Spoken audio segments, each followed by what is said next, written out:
మంత్రివర్గంలో నా సహచరులు రామ్మోహన్ నాయుడు గారికి, చంద్రశేఖర్ పెమ్మసాని గారికి, భూపతి రాజు శ్రీనివాస్ వర్మ గారికి, రాష్ట్ర ప్రభుత్వంలో మంత్రివర్యులు నారా లోకేష్ గారికి, ఇక్కడికి విచ్చేసిన ఇతర ప్రజాప్రతినిధులకు, నా సోదర సోదరీమణులకు అందరికీ కూడా నమస్కారం. साथियों, आज का दिन आंध्र प्रदेश के विकास के लिए, स्वर्ण आंध्र के विजन के लिए ये बहुत अहम है.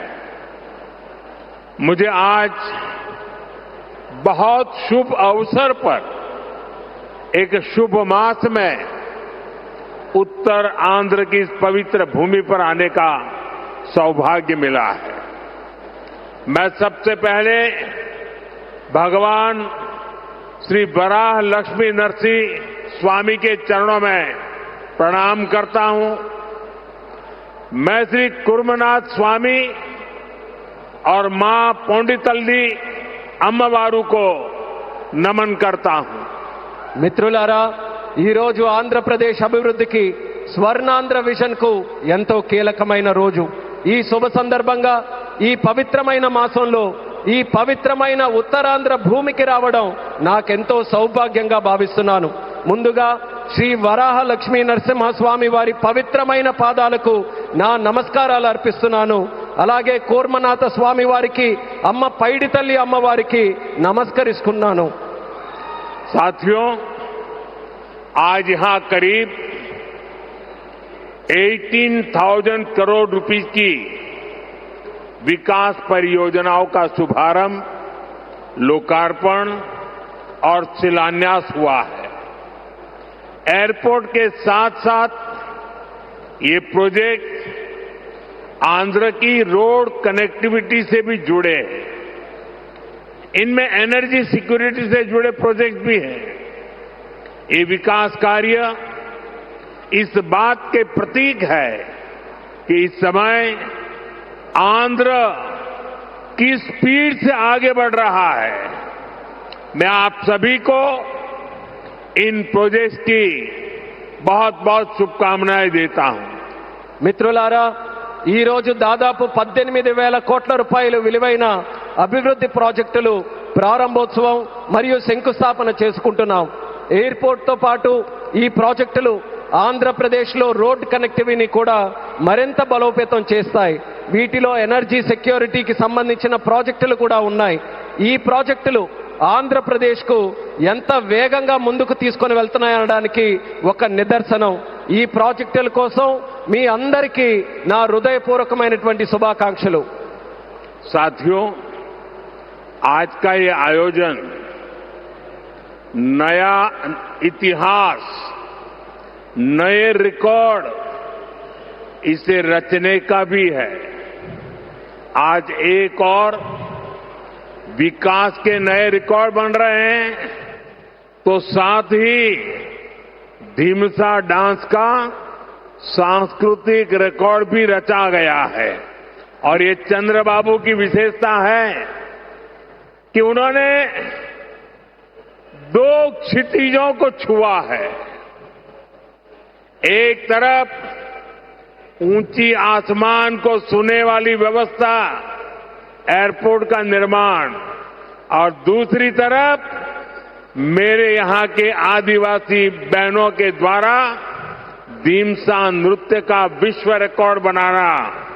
मैं चंद्रबाबू के इस विजन को विशेष रूप से सराहना करता हूं. మిత్రులారా, ఈ రోజు ఒక కొత్త చరిత్ర, ఒక కొత్త రికార్డును సృష్టించిన రోజు కూడా. ఒకవైపు అభివృద్ధిలో కొత్త రికార్డులు నమోదవుతున్నాయి, మరోవైపు దింసా నృత్యం కూడా ఒక సాంస్కృతిక రికార్డును సృష్టించింది. ఇది చంద్రబాబు నాయుడు గారి విశిష్టత అనేది నేను తెలియజేస్తున్నాను. ఈ రోజు చంద్రబాబు నాయుడు గారు ఒక 2 అంశాలని టచ్ చేశారు. ఒకటి నింగిని ఆకాశాన్ని అంటే ఎయిర్పోర్ట్ అయితే, మరొకటి గిరిజనుల సోదర సోదరీమణులతో ఈ రోజు దింసా నృత్యంతో ఒక రికార్డు సృష్టించారు. ఇది చంద్రబాబు నాయుడు గారి విజన్. దీనికి నేను హృదయపూర్వకమైనటువంటి అభినందనలు తెలియజేస్తున్నాను.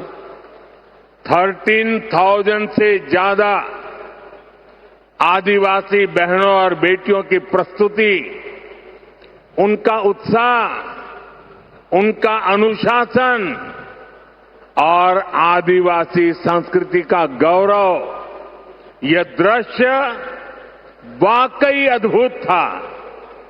इसमें देश की विविधता की झलक भी थी और पीढ़ी दर पीढ़ी सहेज कर रखी गई जनजातीय विरासत भी थी। मैं इस प्रस्तुति के लिए आप सभी का और विशेष रूप से मेरी आदिवासी बहनों और बेटियों का बहुत बहुत अभिनंदन करता हूं। 13,000 మందికి పైగా గిరిజన పిల్లలు మరియు సోదరిమణుల తాలూకా ప్రదర్శన, వారి ఉత్సాహం, వారి క్రమశిక్షణ మన గిరిజన సంస్కృతికి సంబంధించిన ఒక గౌరవం. ఈ దృశ్యం నిజంగా అద్భుతంగా అనిపించింది. దీనిలో మన దేశం తాలూకా వైవిధ్యత కనిపించింది. అలాగే తరతరాలుగా సంరక్షించబడిన గిరిజన వారసత్వం కూడా ప్రతిబింబించింది. ఈ అద్భుతమైన ప్రదర్శనకు మన గిరిజన పిల్లలకు, సోదరిమణులకు, అలాగే ఇక్కడ ఉన్న అందరికీ కూడా నా హృదయపూర్వక అభినందనలు తెలియజేస్తున్నాను. साथियों, ये धरती अल्लूरी सीताराम राजू की धरती है। अल्लूरी सीताराम राजू जी ने जिस धरती पर आदिवासी हितों के लिए अपना जीवन समर्पित किया, आज उसी धरती पर आंध्र प्रदेश के एक नए एयरपोर्ट की शुरुआत हो रही है। ये एयरपोर्ट आंध्र और उत्तर आंध्र की ग्रोथ का रनवे है। ये आंध्र के युवाओं के बेहतर भविष्य का लॉन्च पैड है।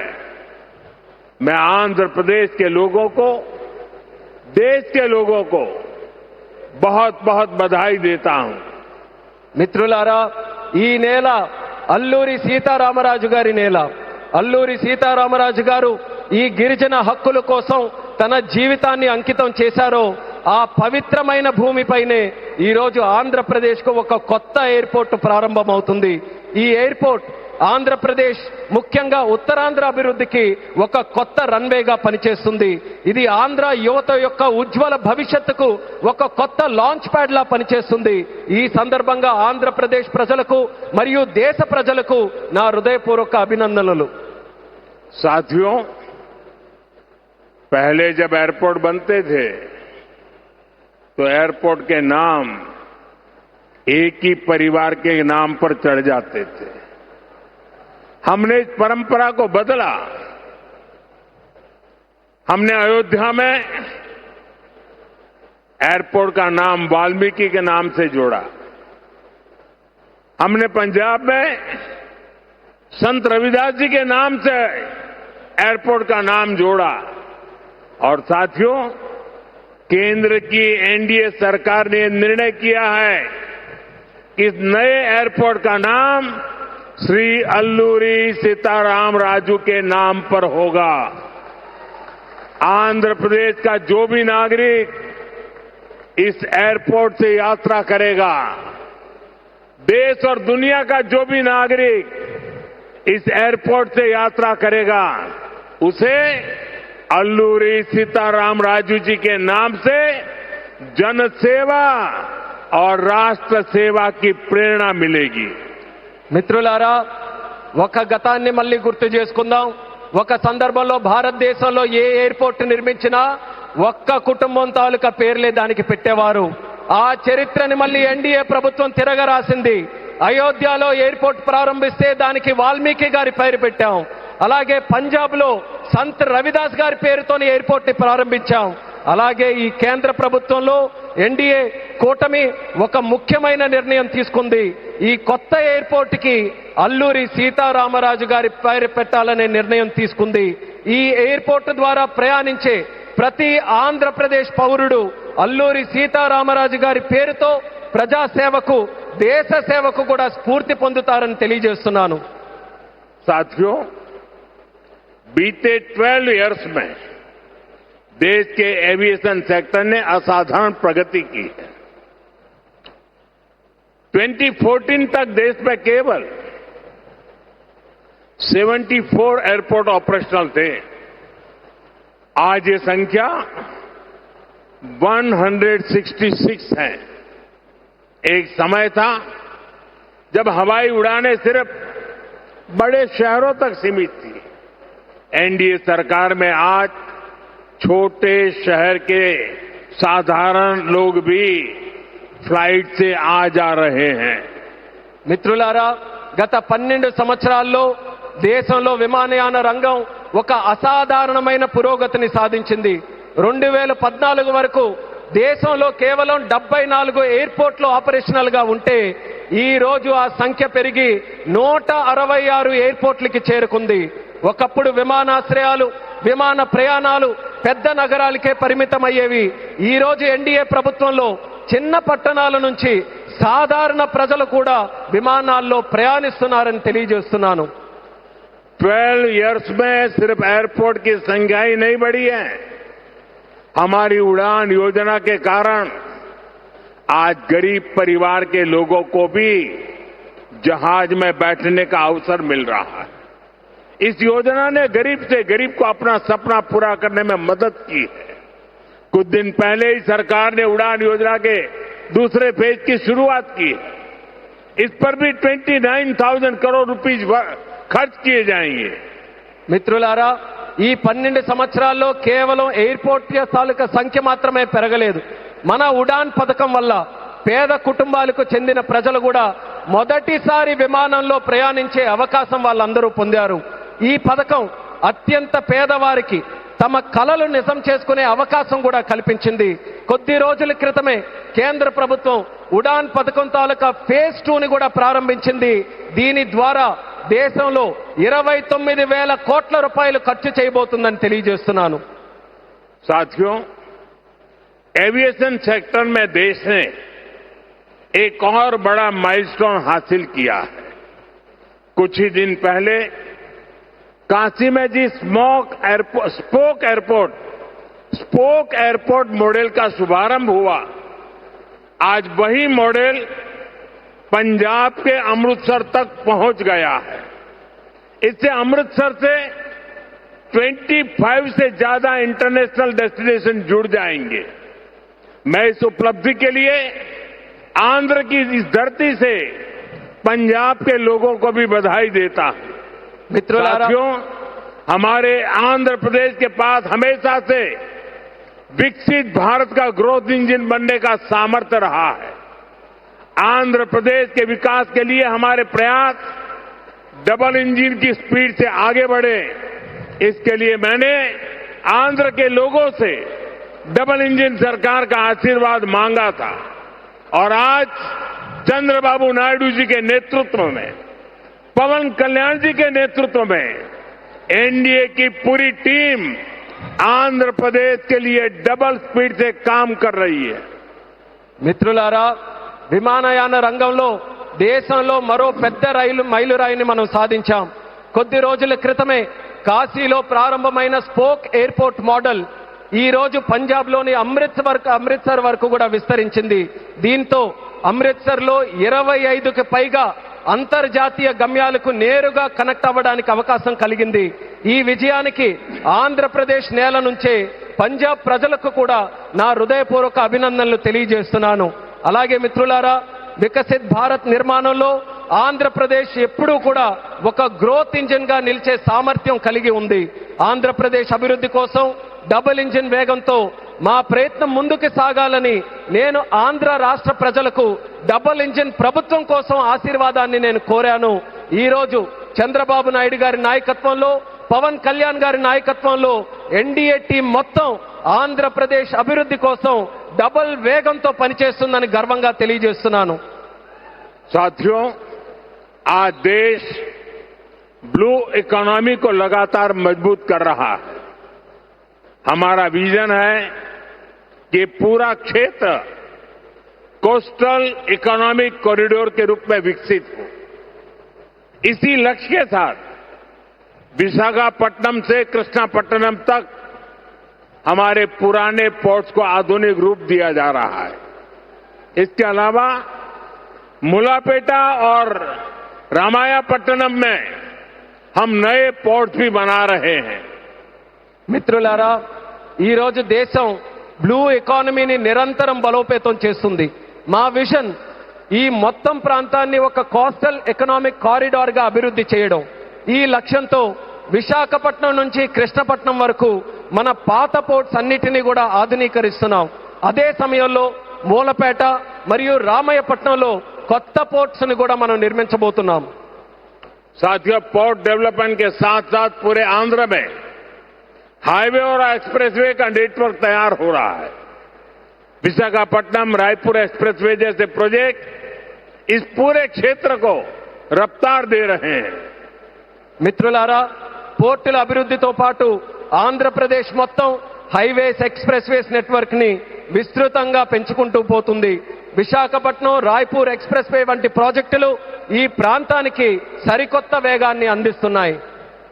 साथियों, ये पूरा रीजन देश के बड़े औद्योगिक केंद्रों से आसानी से जुड़े, इसके लिए आज आंध्र प्रदेश में करीब 1 लाख करोड़ रुपीस की रेलवे परियोजनाओं पर काम चल रहा है. राज्य के पूरे रेल नेटवर्क का इलेक्ट्रिफिकेशन हो चुका है. यहां 70 से ज्यादा रेलवे स्टेशनों को भी आधुनिक बनाया जा रहा है. మిత్రులారా, ఈ ప్రాంతం మొత్తం దేశంలోని ప్రధాన పారిశ్రామిక కేంద్రాలతో మరింత సులభంగా అనుసంధానం అవ్వడానికి ఈ రోజు ఆంధ్రప్రదేశ్లో దాదాపు 1,00,000 కోట్ల రూపాయలు విలువైన రైల్వే ప్రాజెక్ట్స్ తాలూకా పనులు కూడా జరుగుతున్నాయి. రాష్ట్రంలో రైల్వే నెట్వర్క్ అంతా ఇప్పటికీ పూర్తిగా ఎలక్ట్రిఫికేషన్ అయ్యింది. అదేవిధంగా 70కి పైగా రైల్వే స్టేషన్లు కూడా ఆధునీకరిస్తున్నాం. साथियों, आज इस क्षेत्र के विकास में पीएम गति शक्ति नेशनल मास्टर प्लान भी बड़ी भूमिका निभा रहा है. पीएम गति शक्ति के माध्यम से इस पूरे क्षेत्र में रेल, पोर्ट और एयरपोर्ट को एक साथ जोड़ा जा रहा है. जब यहां ये आधुनिक लॉजिस्टिक नेटवर्क तैयार हो जाएगा तो उद्योगों को बेहतर कनेक्टिविटी मिलेगी, किसानों को फायदा होगा और ईज ऑफ डूइंग बिजनेस भी बढ़ेगा. మిత్రులారా, ఈ ప్రాంత అభివృద్ధితో పీఎం గతి శక్తి నేషనల్ మాస్టర్ ప్లాన్ కూడా కీలక పాత్ర పోషిస్తుంది.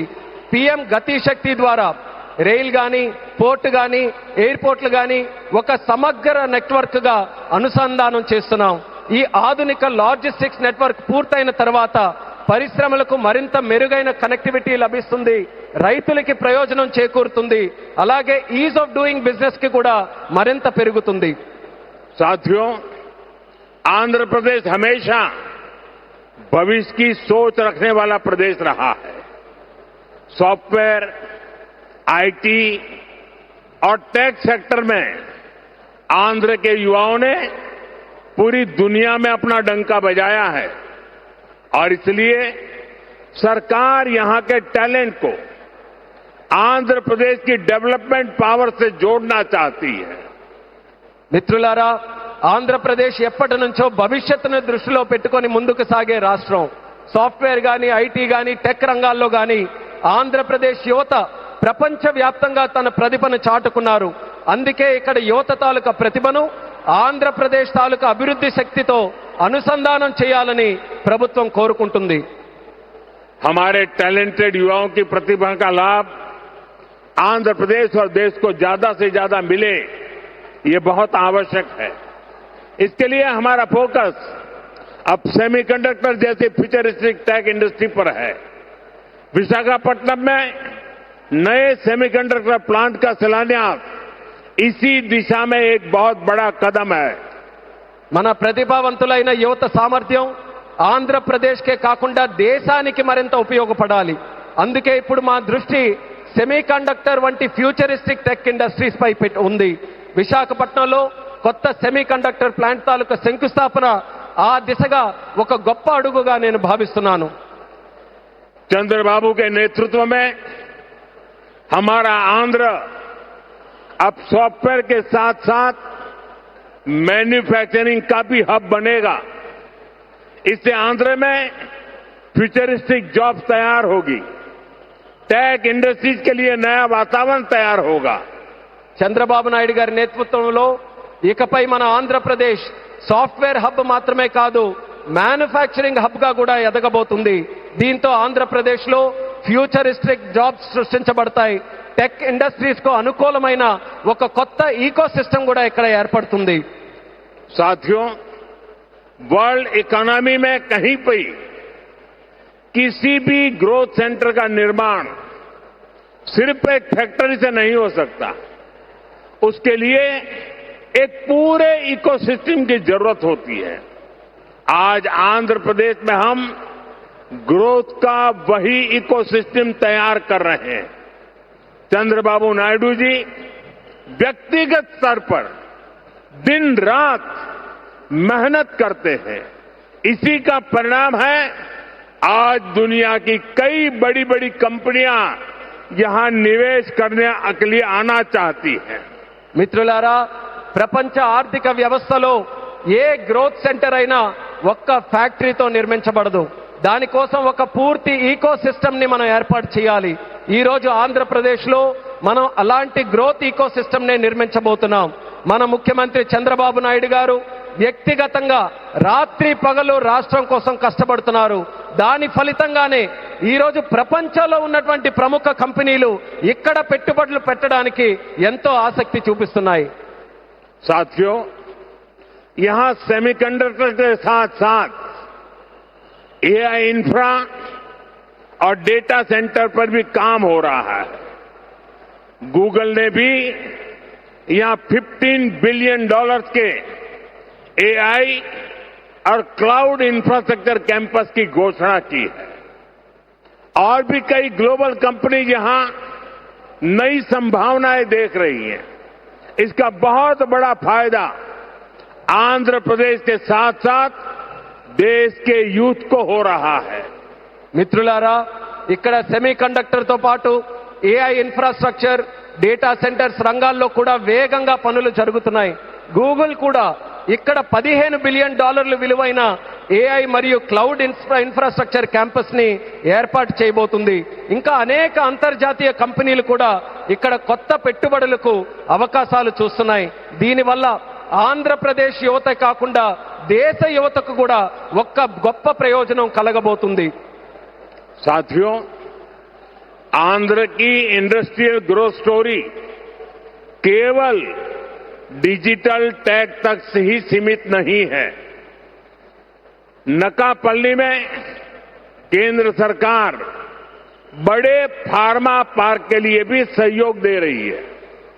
इससे आंध्र प्रदेश देश के एक बड़े फार्मा हब के रूप में भी विकसित होगा. మిత్రులారా, ఆంధ్రప్రదేశ్ ఇండస్ట్రియల్ గ్రోత్ స్టోరీ కాకుండా డిజిటల్ టెక్ వరకే పరిమితం కాకుండా నక్కపల్లిలో కేంద్ర ప్రభుత్వం యొక్క భారీ ఫార్మా పార్క్ ఏర్పాటుకి కూడా సహకరిస్తుంది. దీంతో ఆంధ్రప్రదేశ్ దేశంలోనే ఒక ప్రముఖ ఫార్మా హబ్ గా ఎదగబోతుందని తెలియజేస్తున్నాను. ग्रीन एनर्जी की फील्ड में भी अकेले रायलसीमा क्षेत्र में 5 लाख करोड़ रुपए से ज्यादा का इन्वेस्टमेंट हुआ है. मैं आज आंध्र प्रदेश के आप सभी लोगों को फिर विश्वास दिलाता हूं, हमारी सरकार ऐसी हर संभावनाओं को साकार करने के लिए दिन रात ये डबल इंजन सरकार काम करती रहेगी. గ్రీన్ ఎనర్జీ రంగంలో కూడా ఒక్క రాయలసీమ ప్రాంతంలోనే 5 లక్షల కోట్ల రూపాయలకి పైగా పెట్టుబడులు వచ్చాయి. ఈ రోజు ఆంధ్రప్రదేశ్ ప్రజలందరికీ నేను మరోసారి హామీ ఇస్తున్నాను, ఇలాంటి ప్రతి అవకాశాన్ని నిజం చేయడానికి, ఆ కలని సాకారం చేయడానికి మా ప్రభుత్వం, ఈ డబుల్ ఇంజిన్ ప్రభుత్వం రాత్రి ప్రగలు కృషి చేస్తూనే ఉంటుందని తెలియజేస్తున్నాను. साथियों, आज आंध्र प्रदेश में हर सेक्टर में किस स्पीड से काम हो रहा है, इसका अंदाजा आप इस बात से लगा सकते हैं कि पिछले 3 यात्राओं में ही मैंने 2 लाख करोड़ रुपीस के प्रोजेक्ट का शुभारंभ यहां किया है. మిత్రులారా, ఈ రోజు ఆంధ్రప్రదేశ్లో ప్రతి రంగంలో ఎంత వేగంగా అభివృద్ధి జరుగుతుందో మనం ఒక్కసారి అంచనా వేయాలనంటే ఈ ఒక్క విషయం గమనించండి. నా గత 3 పర్యటనల్లో 2 లక్షల కోట్ల విలువైన ప్రాజెక్టులు, కోట్ల రూపాయల విలువైన ప్రాజెక్టులు నేను ఇక్కడే ప్రారంభించానని తెలియజేస్తున్నాను. मुझे खुशी है कि आंध्र की इस विकास यात्रा में उत्तर आंध्र भी सशक्त हो रहा है। हम विशाखापट्टनम इकोनॉमिक रीजन वीईआर को देश के बड़े औद्योगिक केंद्र के रूप में विकसित कर रहे हैं। हमारा लक्ष्य है वीईआर एशिया का प्रमुख इकोनॉमिक हब बने। ये एयरपोर्ट से लेकर सेमीकंडक्टर यूनिट तक इसी मिशन का हिस्सा है। ఈ అభివృద్ధి ప్రయాణంలో ఉత్తరాంధ్ర కూడా మరింత బలోపేతం అవుతున్నందుకు నాకెంతో ఆనందంగా ఉంది. మనం విశాఖపట్నం ఎకనామిక్ రీజన్ ను దేశంలో ప్రధాన పారిశ్రామిక కేంద్రంగా అభివృద్ధి మనం చేస్తున్నాం. మన లక్ష్యం వీఆర్ ను ఆసియా ఖండంలోనే ఒక ప్రముఖ ఎకనామిక్ హబ్ గా తీర్చిదిద్దడం. దీనికి ఎయిర్పోర్ట్ నుంచి సెమీ కండక్టర్ యూనిట్ వరకు జరుగుతున్న ప్రతి కార్యక్రమం ఆ లక్ష్యంలో భాగమే అనేది కూడా నేను తెలియజేస్తున్నాను. साथियों, हमारी सरकार का मंत्र है इन्वेस्टमेंट से एम्प्लॉयमेंट। इसलिए सरकार ने अपनी तरफ से भी इन्वेस्टमेंट बढ़ाया है और हम प्राइवेट सेक्टर को भी इन्वेस्टमेंट के लिए प्रेरित कर रहे हैं। आप भी जानते हैं, जब इन्वेस्टमेंट बढ़ता है तो मैन्युफैक्चरिंग बढ़ती है, मैन्युफैक्चरिंग बढ़ती है तो एक्सपोर्ट बढ़ता है, एक्सपोर्ट बढ़ता है तो रोजगार के नए अवसर बनते हैं और रोजगार बढ़ता है तो लोगों की आमदनी बढ़ती है, परिवारों की जिंदगी बेहतर होती है और आंध्र प्रदेश में हम यही होते देख रहे हैं।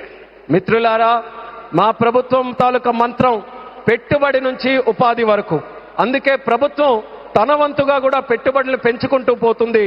అదే సమయంలో ప్రైవేట్ సెక్టర్ తాలూకా పెట్టుబడులు కూడా వాళ్ళు ఇంకా ఎక్కువగా పెట్టేలా ప్రోత్సహిస్తుంది. మీ అందరికీ తెలుసు, పెట్టుబడులు పెరిగితే తయారీ రంగం పెరుగుతుంది, తయారీ రంగం పెరిగితే ఎగుమతులు పెరుగుతాయి, ఎగుమతులు పెరిగితే కొత్త ఉద్యోగ అవకాశాలు పెరుగుతాయి, ఈ కొత్త ఉద్యోగ అవకాశాలు పెరిగితే ప్రజల తాలూకా ఆదాయం పెరుగుతుంది. ఆ పెరిగినప్పుడు కుటుంబం తాలూకా జీవితాలు మరింత మెరుగుపడతాయి. ఈ రోజు మన ఆంధ్రప్రదేశ్లో ఈ మార్పుని మనం కల్లారా చూస్తున్నాం. साथियों, मुझे पूरा विश्वास है आज यहां जितने भी प्रोजेक्ट की शुरुआत हुई है, जिनकी नींव रखी गई है, वो सारे प्रोजेक्ट स्वर्ण आंध्रा और विकसित भारत के संकल्प को पूरा करने में बहुत बड़ा योगदान देंगे। चंद्रबाबू जी के नेतृत्व में आंध्र प्रदेश विकसित भारत के सपने को पूरा करने के लिए एक बहुत बड़ा ऊर्जा स्रोत बन रहा है। मैं एक बार फिर इन सभी परियोजनाओं के लिए आंध्र प्रदेश के लोगों को बहुत बहुत बधाई देता हूं। बहुत बहुत धन्यवाद। మిత్రులారా, ఈ రోజు ప్రారంభమైన శంకుస్థాపన జరిగిన ప్రతి ప్రాజెక్టు కూడా స్వర్ణాంధ్ర మరియు వికసిత్ భారత్ సంకల్పాలను సాకారం చేయడంలో ఎంతో గొప్ప పాత్ర. प्रधानमंत्री नरेंद्र मोदी को आप सुन रहे थे, आंध्र प्रदेश के दौरे पर है। प्रधानमंत्री विजयनगरम में लोगों को संबोधित करते हुए उन्होंने तमाम जो योजनाएं सरकार की तरफ से आंध्र प्रदेश में चल रही हैं उसके बारे में जानकारी दी। भविष्य को लेकर प्रधानमंत्री क्या सोच रहे हैं और प्रदेश के मुख्यमंत्री की तरफ से क्या कार्य किए जा रहे हैं, कौन कौन सी योजनाएं आम लोगों के जनहित के लिए सरकार ने तैयार किए हैं, जिससे लोगों को न सिर्फ रोजगार मिलेगा बल्कि उनकी जीवन पद्धति में भी बदलाव होगा। आंध्र प्रदेश में प्रधानमंत्री नरेंद्र मोदी का यह संबोधन जिसे आप सुन रहे थे।